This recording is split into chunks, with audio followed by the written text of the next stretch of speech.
শীতের সকালে মাছ কুটে রান্না বান্না কাজ করা খুবই কষ্টের হয়ে যায়।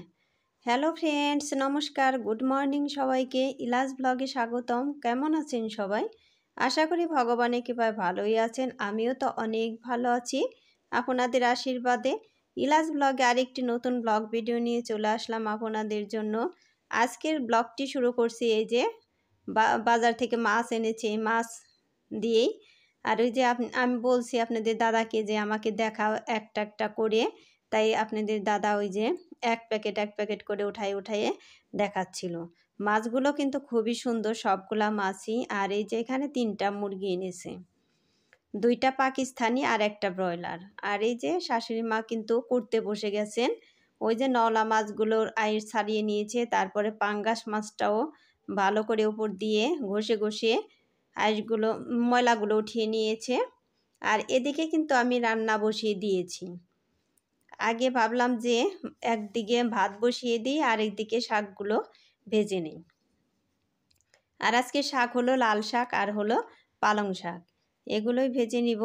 তার আগে কিন্তু শুকনা মরিচ আমি ভেজে নিয়েছি, কারণ শুকনা মরিচ ছাড়া কিন্তু মরিচ ভাজা ছাড়া এই শাক ভাজা কিন্তু একদমই টেস্ট লাগে না। সেই জন্য কিন্তু মরিচ ভাজা শাকের সাথে থাকবেই। সবগুলা মাছই কিন্তু শাশুড়ি মাই কুটে নেবেন। শাশুড়ি মা কিন্তু একাই 100, আমাদেরকে কিন্তু মাছ কুটতে দেন না। মাছ কুটে আবার কিন্তু ধুয়েও দিয়েছেন। আমি শুধু পাঙ্গাস মাছটাই ধুয়ে নিয়েছি। তারপর আমাকে বলতেছে যে যা রান্না করবে ওইগুলোই ধুয়ে তুমি রান্না করো। এই যে তারপরে কিন্তু এই যে আজকে পাঙ্গাস মাছই রান্না করতেছি। এই কড়াইতে আমি রান্না করি না হলো অনেক দিন ধরে, সেই জন্য কড়াইতে একটু লেগে পড়ছে। আর মাছ ভাজার সময় যদি লেগে পড়ে একদমই বিরক্ত লাগে। ওই মাছ কিন্তু ভাজতে পরে আর ইচ্ছেই করে না। আর সুন্দরভাবে যদি লেগে না যায়, উঠে যায় উল্টানোর সময়, তাহলে কিন্তু মাছ ভেজে খুবই আরাম।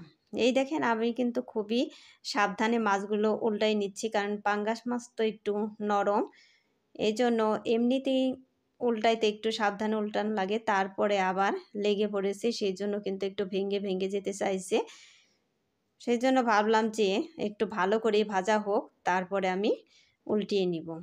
ওই যে ওদিকে একটু তেল কম ছিল, সেই জন্য আমি নাড়াচাড়া দিয়ে ওইদিকেও দিয়ে দিলাম। এই যে বাকি যেগুলো আছে ওইগুলো ভেজে নিচ্ছি। আর শীতের সকালে মাছ কুটে রান্নাবান্না করে কাজ করা কিন্তু খুবই কষ্ট হয়ে যায়। আর যদি একা করা হয় তাহলে তো কথাই নেই। শীতের মধ্যে এমনিতেই মাছ করতে খুবই আলসি লাগে আর শীত লাগে। আমার তো খুবই আলসি লাগে। এই মাছ কোটাটা একদমই আমার কষ্টের কাজ মনে হয়। এই তো এই যে আলু কপি দিয়ে কিন্তু রান্না করব পাঙ্গাস মাছ। এই যে কপিগুলো দিয়ে দিলাম। এখন এগুলো কিন্তু আমি ভালো করে ভেজে নিব। এই তরকারি রান্না হতে আমি কয়েকটা দিদিভাইয়ের কমেন্টও পড়ে নিব। সুচিত্রা দিদিভাই লিখেছে, খুব সুন্দর একটা ভিডিও, লাইক দিয়ে দেখলাম। থ্যাংক ইউ সো মাচ দিদিভাই। এভাবে আমার পাশে থাকবে, এভাবে আমাকে ভালোবাসা দিবে। তার সাথে রইল অনেক ভালোবাসা, সাথে রইল আন্তরিক শুভেচ্ছা। লক্ষ্মী দিদিভাই লিখেছে, খুব সুন্দর হয়েছে, দারুণ লাগলো। থ্যাংক ইউ সো মাচ দিদিভাই। এভাবেই আমার পাশে থাকবে, এভাবে আমার সাথে থাকবে। তার সাথে রইল অনেক ভালোবাসা, সাথে রইল আন্তরিক শুভেচ্ছা। এই তো আমার তরকারির আনাজগুলো কিন্তু ভাজা হয়ে গিয়েছে। এখন এই যে ঝোল দিয়ে দিলাম, আর এই যে মাছের তেল ছিল ওইগুলো কিন্তু এখন আমি দিয়ে দিলাম, কারণ জলটা যখন বলক এসেছে তখন আমি মাছের তেল দিয়ে দিলাম।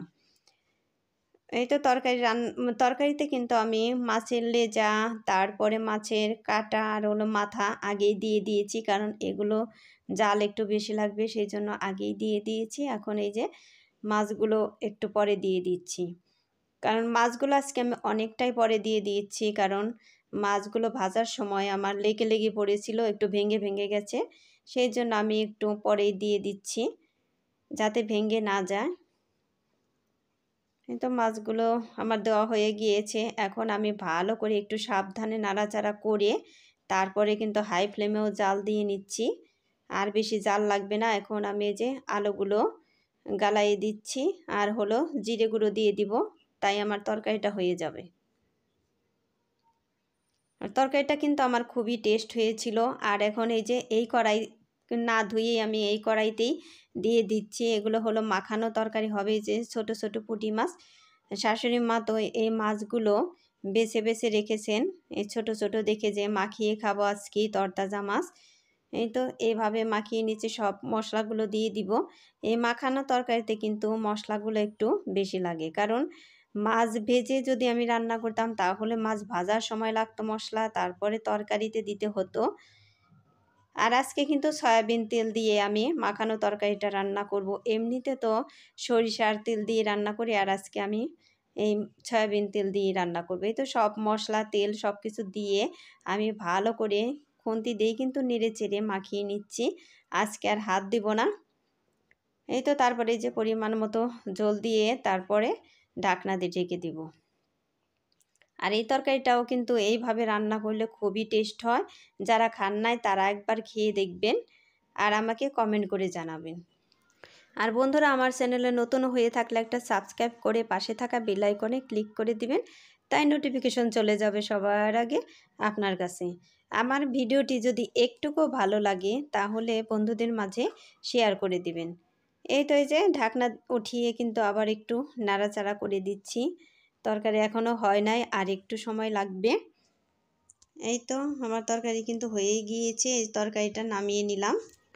ফারজানা আপু লিখেছে, দিদি ভাই আপনার ভিডিও দেখতে চলে এলাম, সব মিলিয়ে অনেক ভালো লেগেছে, আপনার ব্লগ ভিডিও খুবই সুন্দর হয়েছে। থ্যাংক ইউ সো মাচ আপু, এভাবেই আমার পাশে থাকবে, এভাবেই আমার সাথে থাকবে। তার সাথে রইল অনেক অনেক ভালোবাসা, সাথে রইল আন্তরিক শুভেচ্ছা। এই তো এখন এই যে ঘন্ট রান্না করতেছি, মাছের কাটা ছাড়া। আগে আলুগুলো ভেজে নিব, তারপরে কিন্তু এই যে বাঁধাকপিগুলো দিয়ে দিচ্ছি। টুলু দিদিভাই লিখেছে, পুরো ভিডিওটা খুব দারুণ লাগলো দিদিভাই, থ্যাংক ইউ সো মাচ, এভাবেই আমার পাশে থাকবে, এভাবেই আমাকে ভালোবাসা দিবে। তার সাথে রইল অনেক অনেক ভালোবাসা, সাথে রইল আন্তরিক শুভেচ্ছা। এই তো রান্না হতে হতে কিন্তু আমি চুলাও পরিষ্কার করে নিচ্ছি, কারণ এখন একদমই বিকালই হয়ে গেছে, প্রায় 3টার একটু বেশি বেজে গিয়েছে। সবাইকে খেতে দিতে হবে। রান্না শেষ করে রান্না করতে তো অনেকটাই সময় লেগে গিয়েছে, সেই জন্যই রান্নার পাশাপাশি কিন্তু আমি চুলা পরিষ্কার করে নিচ্ছি। এভাবে না করলে তো হবেই না। স্নানও করি নেই, কারণ এখন শীতের দিনে এত দেরিতে স্নান করলে কিন্তু শীতও লেগে যায়। এই তো আবার স্নানও করতে হবে। এই তো ঘন্টতে পিঠালো দিয়ে দিলাম, একটু নাড়াচাড়া করে তারপর নামিয়ে নেব। এই পিঠালোর মধ্যে কিন্তু আমি আদা জিরে গুঁড়ো সব কিছু দিয়ে তারপরে গুলিয়ে তারপর দিয়ে দিলাম। এই তো রান্নাবান্না শেষ করে কিন্তু আমি রান্নাঘরের ফ্লোরটাও একটু পরিষ্কার করে নিচ্ছি। সুমি দিদিভাই লিখেছে, খুব সুন্দর করে কমেন্ট পড়লেন, বাজ করলেন, খুব ভালো লাগলো ভিডিওটা, থ্যাংক ইউ সো মাচ দিদিভাই, এভাবে আমার পাশে থাকবে, এভাবে আমাকে ভালোবাসা দিবে। তার সাথে রইল অনেক অনেক ভালোবাসা, সাথে রইল আন্তরিক শুভেচ্ছা। এই তো এই যে আমি কাপড় চোপড়ের বালতি নিয়ে কিন্তু ছাদে আসলাম। এগুলো হলো বর্দি ধুয়েছে অনেকগুলা কাপড় চোপড়ই। বর্দি আবার ধুয়ে একটু বাজারের দিকে যাবে, সেই জন্য আমি বললাম যে বর্দি আপনি ধুয়ে দেন, আমি এগুলো ছড়িয়ে দিয়ে আসি। এই অনেকগুলা কাপড় চোপড়ই, এগুলো আবার বর্দির ছড়াতে গেলে অনেকটাই সময় লেগে যাবে, সেই জন্য আমি ভাবলাম যে আমি ছড়িয়ে দিয়ে তারপরে। আর এই ভিডিওটা কিন্তু আমার পরের দিনের 2 দিনের ভিডিও কিন্তু আমি জোড়াতালি করে তারপরে দিয়ে দিচ্ছি। আর এই সব জ্যাকেট এগুলো কিন্তু বর্দার, এগুলো ধুয়ে দিচ্ছে। এই তো তারপরে এই যে জামা কাপড়গুলো আমি এখন ছড়িয়ে দিয়ে নিব। সোনালি দিদিভাই লিখেছে, লেপের সাথে কাঁথা গায়ে দিলে সত্যিই খুব ভালো লাগে, দারুণ হয়েছে ভিডিওটি, থ্যাংক ইউ সো মাচ দিদিভাই, এভাবে আমার পাশে থাকবে, এভাবে আমার সাথে থাকবে। তার সাথে রইল অনেক অনেক ভালোবাসার, সাথে রইল আন্তরিক শুভেচ্ছা। মেইন অ্যালেক্স লিখেছে, দারুণ একটি ভিডিও, লাইক দিয়ে পুরো ভিডিও দেখুন, একদম সত্যি খুব ভালো লাগলো, থ্যাংক ইউ সো মাচ, এভাবে আমার পাশে থাকবে, এভাবে আমাকে ভালোবাসা দিবে। তার সাথে রইল অনেক অনেক ভালোবাসা, সাথে রইল আন্তরিক শুভেচ্ছা। উম্মিহা লিখেছে, আপু তোমার ভিডিও প্লে করে রেখে আমি মশারি টাঙিয়েছি, ব্রাশ করেছি। আপু আমরা যেহেতু ছোট ক্রিয়েটার তাই ভিডিও লেন্থ একটু ছোট করে দিও, নয়তো অনেকে ভিডিও শেষ করবে না, এতে করে আরও ক্ষতি হয় চ্যানেলের। থ্যাংক ইউ সো মাচ আপু, এভাবে আমাকে শিখিয়ে দেওয়ার জন্য অনেক অনেক ধন্যবাদ। এই আবার পরের ভিডিওগুলো সব ভিডিও একটু ছোট করার চেষ্টা করব।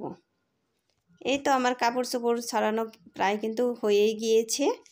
বিউটি আরিফা দিদিভাই লিখেছে, রবিবার দিন নিরামিষ রান্না খেলে যাই হোক, এই শীতকালের কথা আর বললো না, একদম যাতা, জামা কাপড় বেশি, লেপ কম্বল সব বেশি বেশি, কাজ বেশি, আর একদম আলসি লাগে কাজ করতে, ইচ্ছা করা যায় অনেক ভালোবাসা দিয়ে শেষ করলাম। থ্যাংক ইউ সো মাচ আপু, এভাবেই আমার পাশে থাকবে, এভাবে আমাকে ভালোবাসা দিবে, তার সাথে রইল অনেক অনেক ভালোবাসার সাথে রইল আন্তরিক শুভেচ্ছা। এই তো এই যে তারপর কিন্তু এই যে মরিচগুলো একটু নাড়াচাড়া করে দিচ্ছি, এগুলো সকালেই শাশুড়ি মা ধুয়ে রোদ্রে দিয়ে দিয়েছে। তারপরে হলো এই যে ধনিয়া সস, এগুলো ধুয়ে দিয়েছে, এগুলো গুঁড়া করা হবে, এগুলো আবার একটু নাড়াচাড়া করে দিচ্ছি। সুধা দিদিভাই লিখেছে, আর বলো না গো, শীতের কাপড় জামা লেপ চাদর সোয়েটারেই ভরা, রবিবার নিরামিষ রান্না খুবই সুন্দর হয়েছে। থ্যাংক ইউ সো মাচ দিদিভাই, এভাবেই আমার পাশে থাকবে, এভাবে আমাকে ভালোবাসা দিবে, তার সাথে রইল অনেক অনেক ভালোবাসা। আর পরবর্তী ভিডিও দেখার অনুরোধ।